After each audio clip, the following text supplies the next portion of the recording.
รูดอยเป็นครูจริงหรือเปล่าหรือตั้งตัวเป็นครูเฉยๆถ้าเป็นครูจริงทำไมไม่เห็นคลิปสอนเด็กนักเรียนเลยเมื่อมันมาฮอดจุดนี้แล้วบัดนี้เลยเฮ็ดให้ครูดอยต้องเลือกพ่อแม่พี่น้องเนาะระหว่างคนที่เฮาฮักกับอาชีพที่เฮาฮักเฮาจะต้องเลือกทางใดทางหนึ่งถ้าหากว่ามัน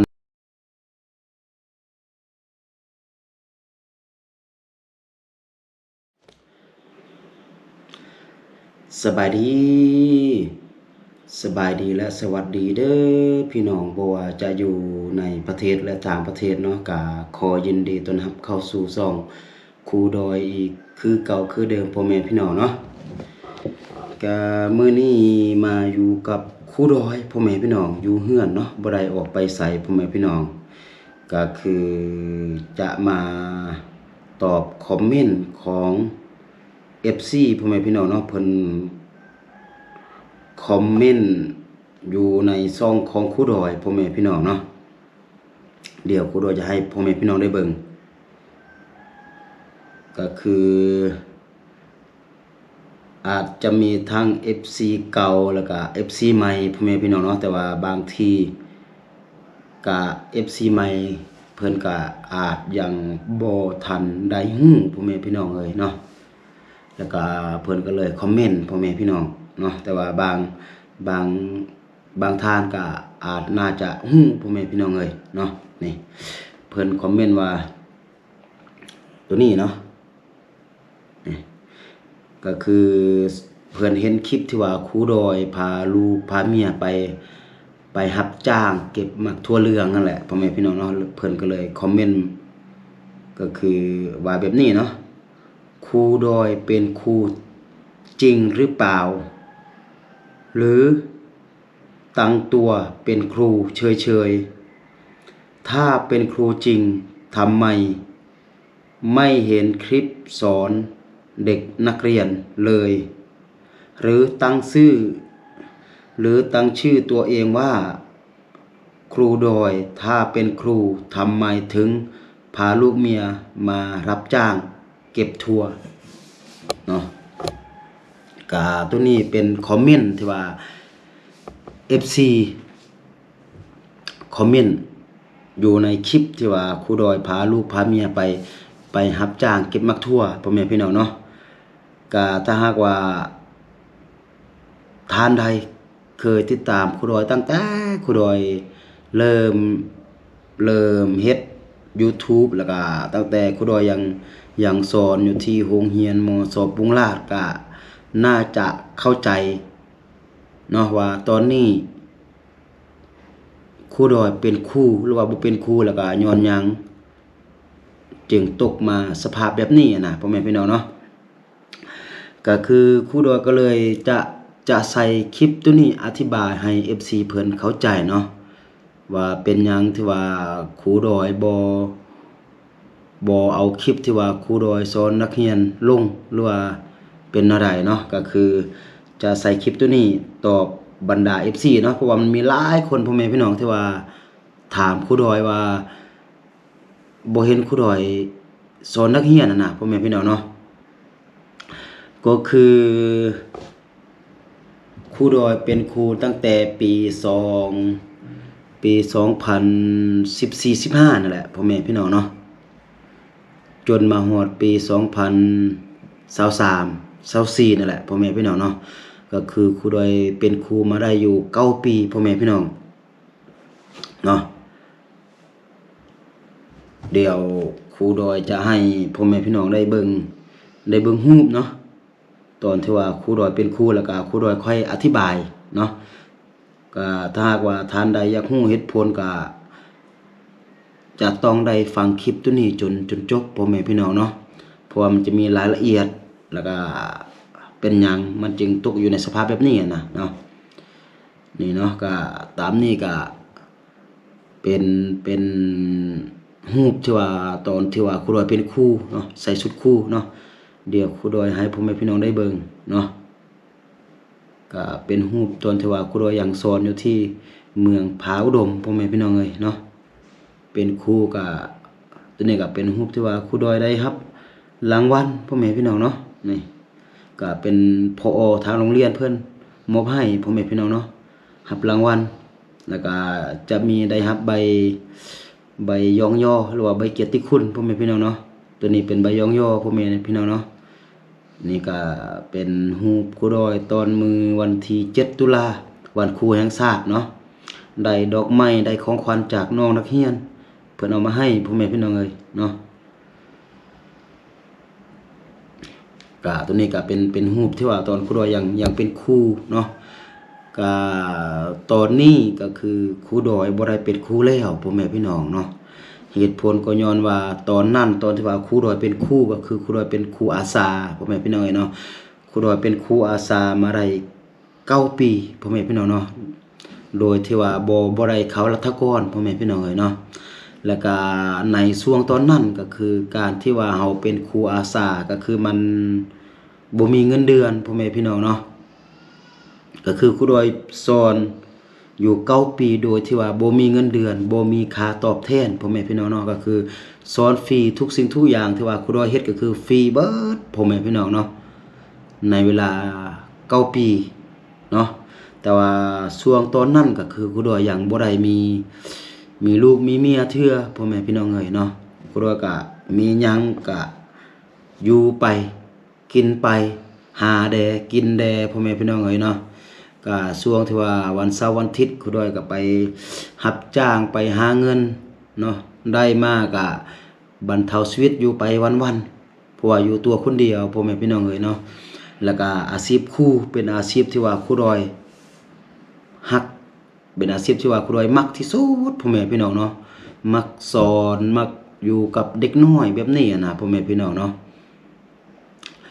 แล้วก็เลยอยู่กับอาชีพที่ว่าตนเองฮักพ่อแม่พี่น้องเอ้ยเนาะก็ถึงว่าบ่ได้ค่าตอบแทนเป็นครูอาสา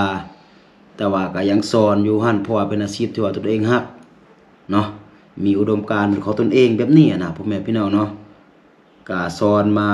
ได้เวลาอยู่9ปีพ่อแม่พี่น้องเนาะได้เวลาอยู่9ปีแล้วก็บัดนี้ครูดอยสอนมาได้เวลาที่ได้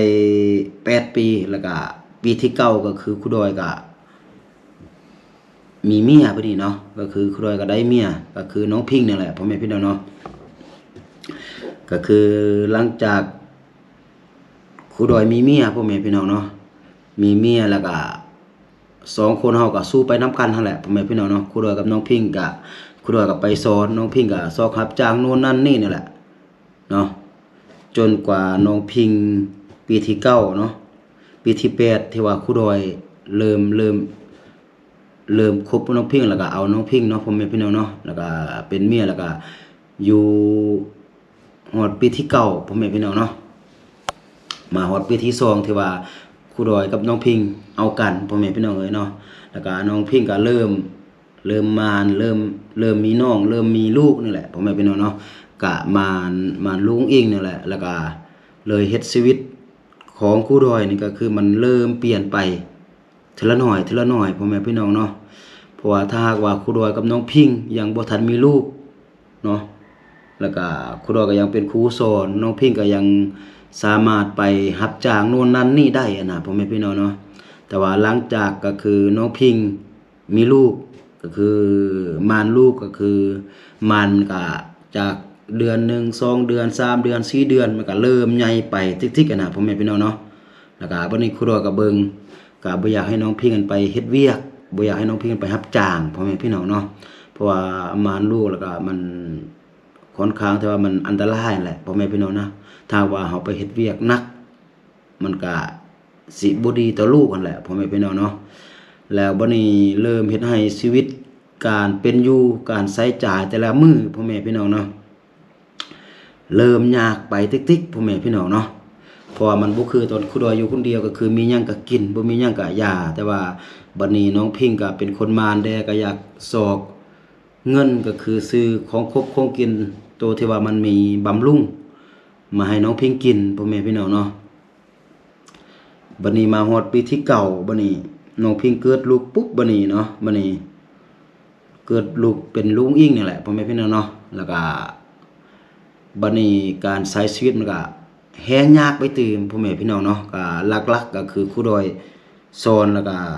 มันบ่มีค่าตอบแทนแล้วก็บัดนี้ทางสภาพครอบครัวก็คือมันต้องมีค่าใช้จ่ายหนักไปทุกมื้อแบบนี้นะพ่อแม่พี่น้องเนาะบ่ว่าที่ว่าจะเป็นค่าแพมเพิร์สค่านมค่าแม่หยังอะไรทำไมนะพ่อแม่พี่น้องเนาะก็คือถ้าว่า FC ท่านใดมีลูกเนาะก็คือจะเข้าใจจุดนี้เนาะก็คือการที่ว่าเราจะเลี้ยงลูกคนหนึงได้ก็คือมันบ่แม่นของง่ายพ่อแม่พี่น้องเนาะมันต้องใส่เงินต้องใส่งบหลายที่ว่าเราจะเลี้ยงให้ลูกเรามันใหญ่มาแบบสมบูรณ์นะพ่อแม่พี่น้องเนาะแล้วบัดนี้การใช้ชีวิตทุกมื้อก็คือมันเริ่มมีค่าใช้จ่ายสูงเนาะจากครูดอยอยู่คนเดียวก็เป็น2ครูดอยกับเมียจากครูดอยกับเมียก็มาเป็นครูดอยกับเมียกับลูกแบบนี้นะแล้วบัดนี้ตัวเองก็บ่มีค่าตัวเองก็บ่มีรายรับตัวเองไปสอนก็ไปสอนฟรีแบบนี้นะพ่อแม่พี่น้องเนาะจนมาฮอดมือที่ลูกอุ้งอิงเจ็บพ่อแม่พี่น้องเนาะตอนนั้นน้องพิงเกิดน้องอิงนี่ก็อยู่ทางฝั่งลาวเฮาเอิ้นว่าผิดเดือนหรือว่าผิดคลำนั่นแหละพ่อแม่พี่น้องเนาะจ้อยพ่อแม่พี่น้องเอ้ยเนาะเดี๋ยวครูดอยจะเอารูปให้พ่อแม่พี่น้องได้เบิ่งเนาะตอนที่ว่าน้องพิงนี่ผิดคลำพ่อแม่พี่น้องเนาะรูปก็คือบ่ให้ว่าเลยก็คือจ้อยเรืองพ่อแม่พี่น้องเนาะเบิ่งเป็นคนละคนคือบ่คือเดี๋ยวนี้เลยพ่อแม่พี่น้องเนาะก็คือช่วงที่ว่าน้องพิงผิดคลำพ่อแม่พี่น้องเนาะเดี๋ยวครูดอยจะให้พ่อแม่พี่น้องได้เบิ่งก็คือทางน้องพิงทางลุงอิงป่วยพ่อแม่พี่น้องก็คือครูดอยหมดสภาพเลยบัดนี้บ่ฮู้ว่าจะเฮ็ดแนวใดเพราะว่าทุกมื้อมันต้องมีค่าใช้จ่ายทุกมื้อนะเนาะถ้าหากว่าเป็นเรื่องของคบของกินมันก็ยังใครแต่ว่าอันนี้ก็คือลูกเมียบ่สบายแล้วก็บ่มีเงินที่ว่าจะไปหาหมอบัดนี้ทางครอบครัวของน้องพิงก็ขาดเคินทางครอบครัวของครูดอยก็ขาดเคินพ่อแม่พี่น้องเนาะก็คือต่างคนก็บ่มีนะโดยเฉพาะครูดอยเนาะก็คือบ่มีพ่อบ่มีแม่แบบนี้นะพ่อแม่พี่น้องเนาะเป็นลูกกำพร้าเป็นลูกกำพร้อยแบบนี้นะเนาะก็เลยคิดสภาพบ่ออกพ่อแม่พี่น้องเนาะเดี๋ยวครูดอยจะเอารูปให้กับบรรดาพ่อแม่พี่น้องได้เบิ่ง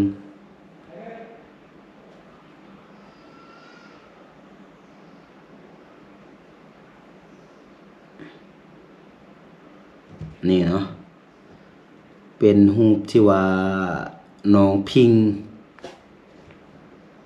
ตอนที่ว่าน้องพิง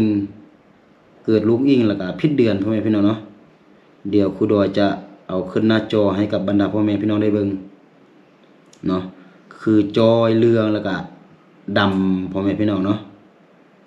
แล้วก็ผมก็คือหล่นเนาะต่างจากเดี๋ยวนี้หลายพ่อแม่พี่น้องเนาะแล้วเลยเฮ็ดให้ครูดอยนี่ท้อพ่อแม่พี่น้องเนาะเพราะว่าค่าใช้จ่ายทุกมื้อมันนับสูงบัดนี้ตัวเองเฮ็ดเวียกก็แม่นอยู่เวียกเป็นเวียกที่ว่าตนเองมักตนเองฮักเนาะเมื่อมันมาฮอดจุดนี้แล้วบัดนี้เลยเฮ็ดให้ครูดอยต้องเลือกพ่อแม่พี่น้องเนาะเพราะว่าถ้าว่าครูดอยยังเป็นครูสอนก็ครูดอยจะต้องได้เสียครอบครัวไปนะพ่อแม่พี่น้องเนาะเพราะว่าครอบครัวก็ป่วยครูดอยพาลุงอิงพาน้องพิงไปรักษามารักษาอยู่ทางฝั่งลาวนั่นแหละพ่อแม่พี่น้องเนาะแต่ว่ามันบ่ดีก็เลยข้ามโค้งไปทางฝั่งไทยเนาะไปทางฝั่งไทยครั้งแรกก็คือครูดอยบ่เคยไปทางฝั่งไทยจักเทื่อพ่อแม่พี่น้องเนาะตอนนั้นให้เอื้อยฮักไปส่งพ่อแม่พี่น้องเอ้ยเนาะให้เอื้อยฮักไปส่งเพราะว่าเอื้อยฮักเพิ่นเคยไปนะเพราะว่ามีอ้ายฮักมีเอื้อยฮักหลายท่านนะเนาะแนะนำให้ครูดอยนี่เอาลูกเอาเมียนี่ไปรักษาอยู่ทางฝั่งไทยเพิ่นบอกว่า ทางฝั่งไทยเพิ่นมีเครื่องมือทันสมัยแล้วก็โดยเฉพาะท่านหมอก็เก่งแบบนี้นะพ่อแม่พี่น้องเนาะครูดอยก็อุกใจหลายเติบเพราะว่าก็คืองบที่ว่าจะไปหาหมอก็คือไปเดินทางก็คือมันบ่มีนะพ่อแม่พี่น้องเนาะเลยจำเป็นต้องได้ยืมนำคนอื่นพาลูกพาเมียไปเนาะแต่ว่าลูกก็ดีเนาะลูกตอนนั้นเป็นปอดบวมพ่อแม่พี่น้องเนาะอาการหนักเติบเนาะไปทางฝั่งไทยนี่หมดอยู่ 3,000-4,000 บาทนั่นแหละพ่อแม่พี่น้องเนาะอาการหนักเติบเป็นปอดบวมเนาะก็คือลุงอิงนี่ไปอยู่ 3-4 เทื่อนั่นแหละอยู่ฝั่งไทยเนาะแต่ว่าไปตอนทำอิฐนี่ก็คือนักเติบเนาะหมด 3-4,000 บาทนั่นแหละเฉพาะค่ายาพ่อแม่พี่น้องเนาะน้องพิงตื่นมันนะแล้วบัดนี้กลับมาบัดนี้ครูดอยยังกลับมาสอนอยู่แหละเนาะก็เลยคิดว่าถ้าหากว่าตัวเองยังสอนโดยที่ว่ายังบ่มีค่าตอบแทนแบบนี้นะเนาะตัวเองก็อาจจะเสียคนที่ว่าตัวเองฮักนะพ่อแม่พี่น้องเนาะเลยเฮ็ดให้ครูดอยต้องเลือกเลยเฮ็ดให้ครูดอยต้องเลือกเนาะว่าระหว่างคนที่เฮาฮักหรือว่าครอบครัวที่เฮาฮักกับอาชีพที่เฮาฮักเฮาจะต้องเลือกทางใดทางหนึ่งถ้าหากว่ามันเฮาเฮ็ดเคียงคู่นำกันบ่ได้นะระหว่างเฮาจะรักษาคนที่เฮาฮักกับอาชีพที่ว่าเฮาฮักไปนำกันนะในเมื่อมันไปนำกันมันบ่ได้ย้อนว่าอาชีพของเฮามันบ่มีค่าตอบแทนในตอนนั้นพ่อแม่พี่น้องเนาะเป็นครูอาสามันบ่มีค่าตอบแทนมันบ่มีเงินเดือนเนาะ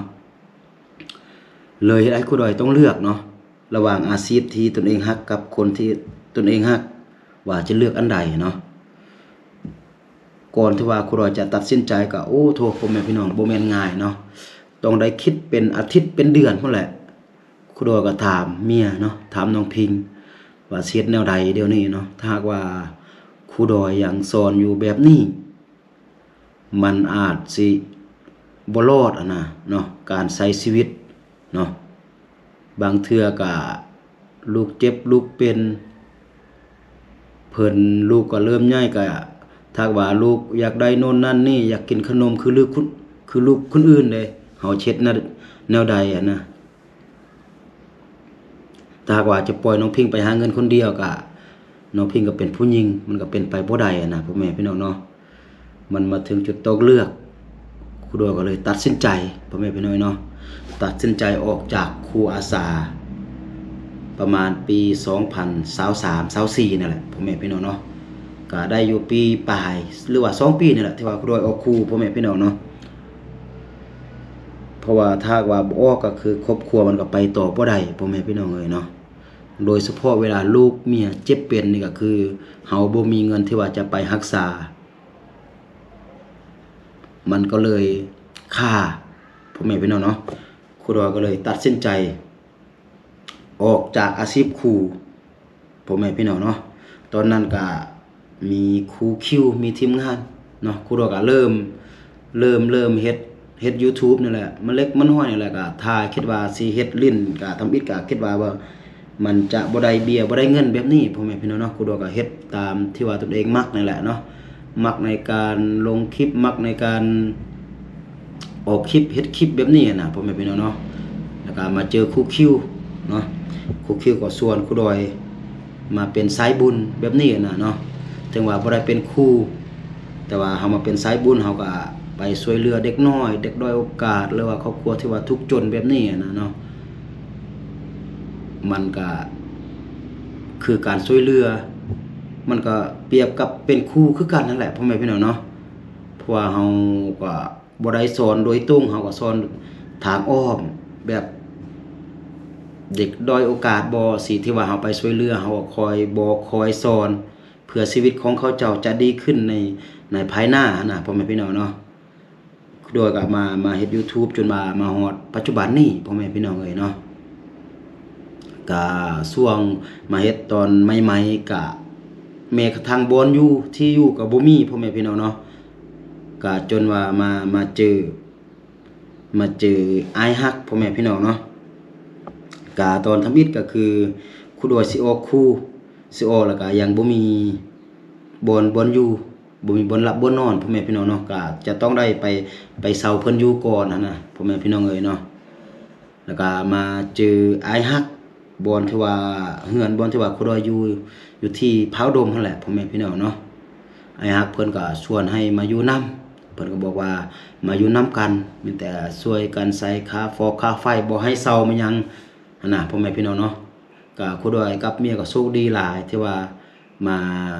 มาเจอไอ้ฮักกับเอ้ยฮักแล้วก็เพิ่นก็เอ็นดูเพิ่นก็ด้วยความลำบากเพิ่นก็เห็นความมุ่งมั่นเห็นความ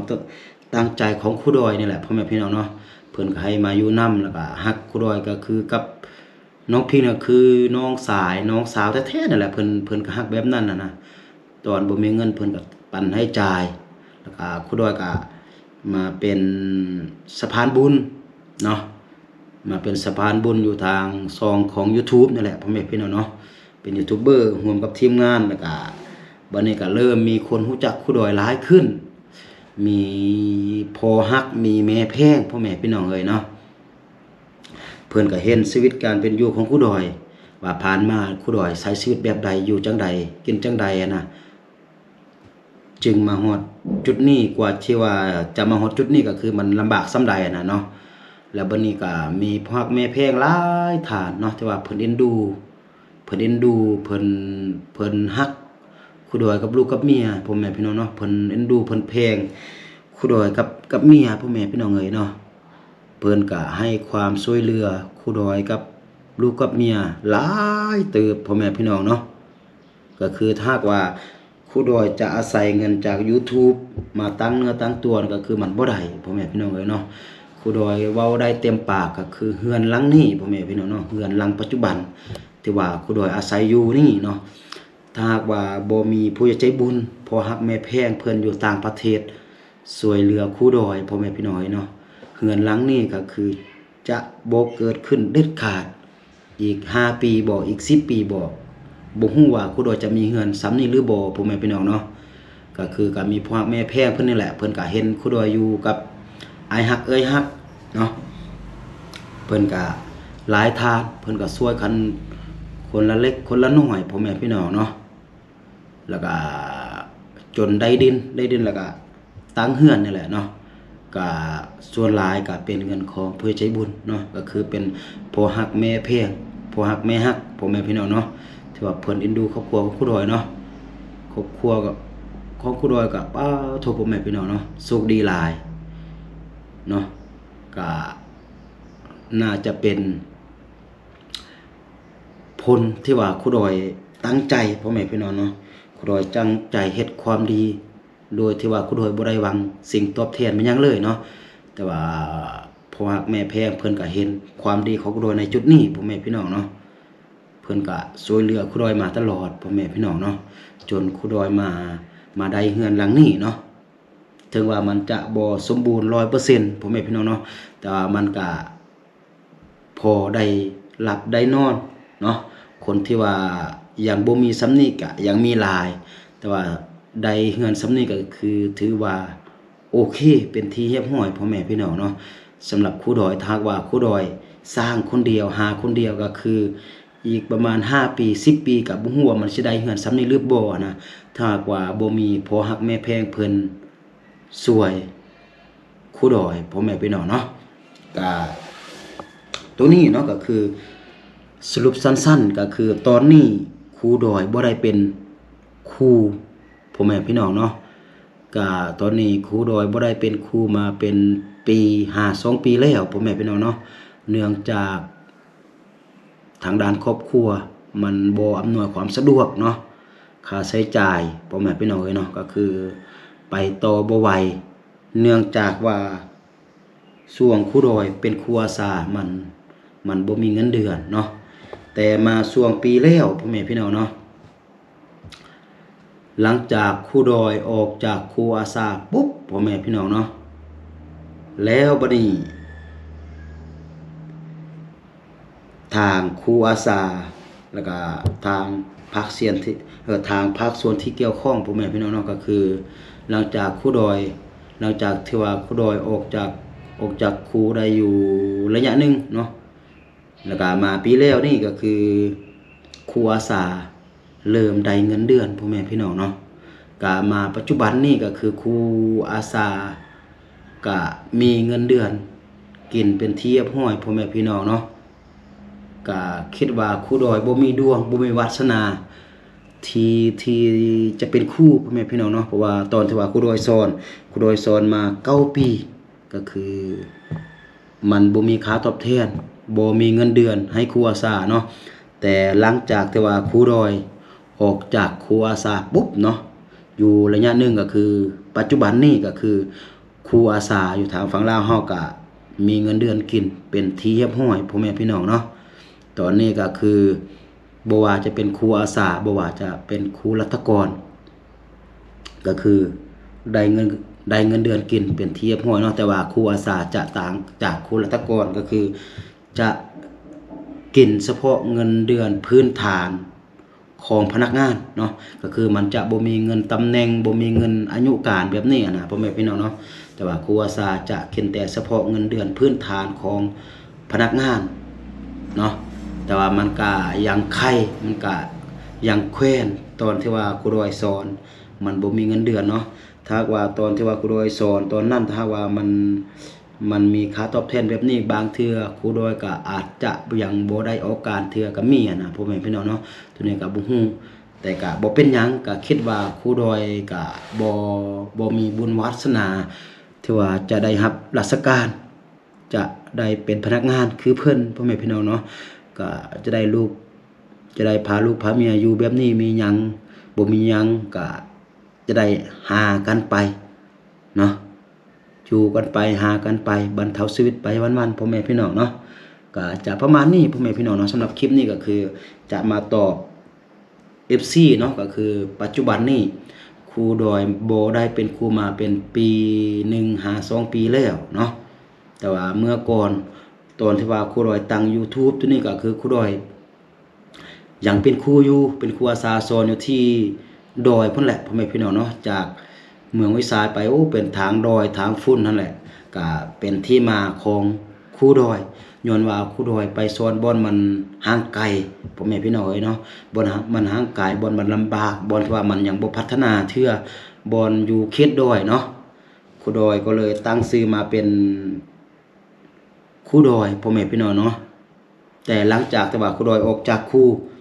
แต่ว่าในนามก็คือบรรดาผู้ใจบุญแล้วก็ FC หลายท่านก็ฮู้จักครูดอยในนามชื่อว่าครูดอยพ่อแม่พี่น้องเนาะครูดอยก็เลยบ่ได้เปลี่ยนชื่อ YouTube ก็เลยตั้งเป็นครูดอยแบบนี้ถึงมาครูดอยบ่ได้เป็นครูแต่ว่าครูดอยก็ยังไปลุยอยู่เขตดอยตลอดถึงมาครูดอยบ่ได้เป็นครูสอนนักเรียนโดยตรงแต่ว่าครูดอยก็สอนเด็กๆทางอ้อมบ่อนใดที่ว่าครูดอยไปเจอเด็กๆเนาะบ่อนใดที่ว่าครูดอยไปยายขนมไปเจอเด็กๆโดยโอกาสครูดอยก็มีคำชี้นำมีการศึกษาอบรมแนวคิดมีการสอนทางอ้อมแบบนี้แบบนั้นนะพ่อแม่พี่น้องเนาะถึงว่าบ่ได้เป็นครูโดยตรงแต่ว่าก็เป็นครูทางอ้อมแบบนี้พ่อแม่พี่น้องเนาะจึงเป็นที่มาของสื่อช่อง YouTube เนาะเป็นครูดอยพ่อแม่พี่น้องเนาะโอเคเนาะสำหรับคลิปนี้ก็จะประมาณนี้ก่อนพ่อแม่พี่น้องเนาะสุดท้ายนี่ครูดอยก็บ่มีหยังหลายเนาะมีแต่คำขอบใจเนาะก็คือขอบบุญขอบคุณก็คือหมดทุกฐานเนาะบ่ว่าจะเป็น FC ที่ว่าคอยเบิ่งคลิปครูดอยเนาะแล้วก็บ่ว่าจะเป็นผู้ใหญ่ใจบุญที่ว่าคอยช่วยเหลือคอยซัพพอร์ตเนาะก็คือหมดทุกคนหมดทุกฐานที่ว่าได้ซัพพอร์ตครูดอยเนาะจนให้ครูดอยมาถึงจุดนี้เนาะจนว่ามีมีเฮือนอยู่เนาะก็ขอให้หมดทุกคนจงอยู่ดีมีแรงอยู่ดีมีสุขเนาะคิดสิ่งใดปรารถนาสิ่งใดก็ขอให้สมดังใจปรารถนาเนาะนอนหลับก็ขอได้เงินหมื่นนอนตื่นก็ขอได้เงินแสนแบนมือก็ขอได้เงินล้านเนาะไปทางบกก็ขอได้เงินได้คำไปทางน้ำก็ขอให้ได้เพชรได้พลอยเนาะสาธุพ่อแม่พี่น้องเอ้ยเนาะโอเคสำหรับคลิปนี้ก็จะประมาณนี้ก่อนแล้วก็ค่อยพบกันในคลิปต่อไปเนาะสำหรับคลิปนี้ครูดอยต้องกล่าวคำว่าสบายดี